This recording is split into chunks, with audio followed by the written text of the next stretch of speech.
beautiful people, and welcome to The Simple Life. My name is El, and in today's episode we're going to cover one of the most basic pasta dishes that is out there. Today we're taking a look at Cacio e Pepe, which is one of the simplest pasta dishes you can do. It only consists of 3 ingredients and it's really easy to make. A lot of people mess it up, mix it with cream, butter, whatever. It only consists of pasta, black peppercorns and pecorino cheese. It's the fundamental beauty of Italian cuisine in a way that it just combines 3 really amazing pure ingredients and just combines them into something really great. Please, do me a favor, don't buy this as pasta alfredo for 20 bucks in a restaurant. It's a $5 dish, it is so easy to make, and I will show you how. Let's first talk about cheese. Cacio e Pepe stands for cheese and pepper and is originally made with pecorino romano. I'm not going crazy about tradition, and you need to do this and that. It is somewhat interchangeable with the likes of Parmesan or Grana Padano, any aged Italian cheese for that matter. Italian cheeses are protected by a PDO seal, which stands for Protected Designation of Origin, similar to champagne. However, you can find great products that are not officially labeled as what they are.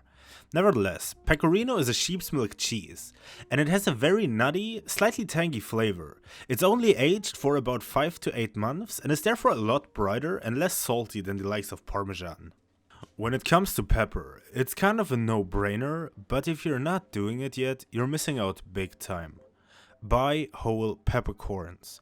You cannot, and I mean you cannot, buy pre-ground pepper. That stuff is dead. The second you grind any kind of spice, you can set a timer and you're losing flavor by the second. You want to buy the largest peppercorn you can find. When commercially farmed, a larger peppercorn has a lot more time to develop a balanced, mature flavor profile. You also need to toast any whole spice before using it. You will extract its essential oils and greatly improve its aroma. We just want to roughly crush our toasted peppercorns. It's perfectly fine to have big chunks of pepper left, as they will soften up during cooking. You just don't want to have any whole peppercorns. When grating your cheese, use the finest side of a box grater or just quickly blitz them in a blender or food processor. The smaller and more consistent our cheeses, the easier it is to melt into our sauce and emulsify into our pasta water, and you won't struggle with any clumps. And I don't think I need to mention, you cannot use any pre-ground cheese either. You want to generously salt your water. This is the only step during cooking where adding any kind of seasoning to this dish. You might have noticed I'm using very little water in relation to the amount of pasta. We want to maximize the amount of starch in here. Pasta water is quite literally liquid gold. I believe it is by far the most underused ingredient, I guess, in cooking.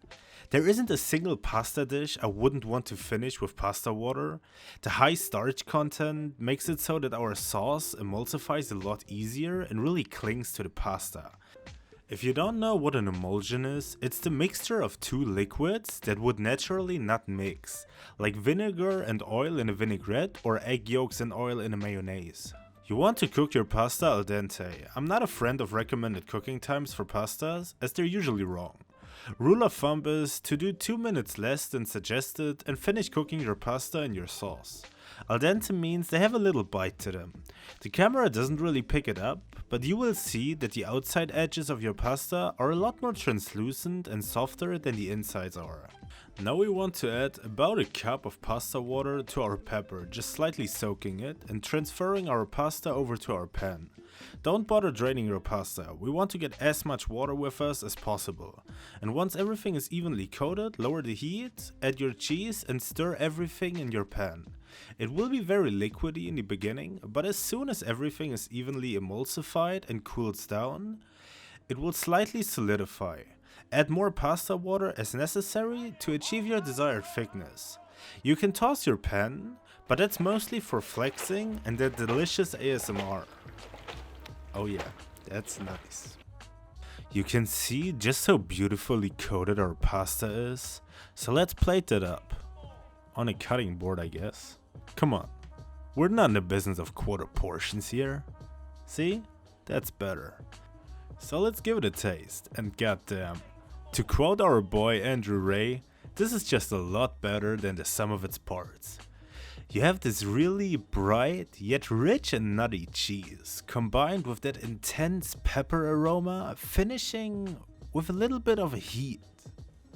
It's just a greatly balanced dish all around. Really, the only way I could imagine improving this dish is adding garlic. But I'm not really in the business of upsetting any Italian grandmas by messing with their cuisine, so I guess that's not an option. However, I thank you so much for watching. If you liked the video, browse the channel or watch one of the videos right here. I assure you, they are hand selected just for you.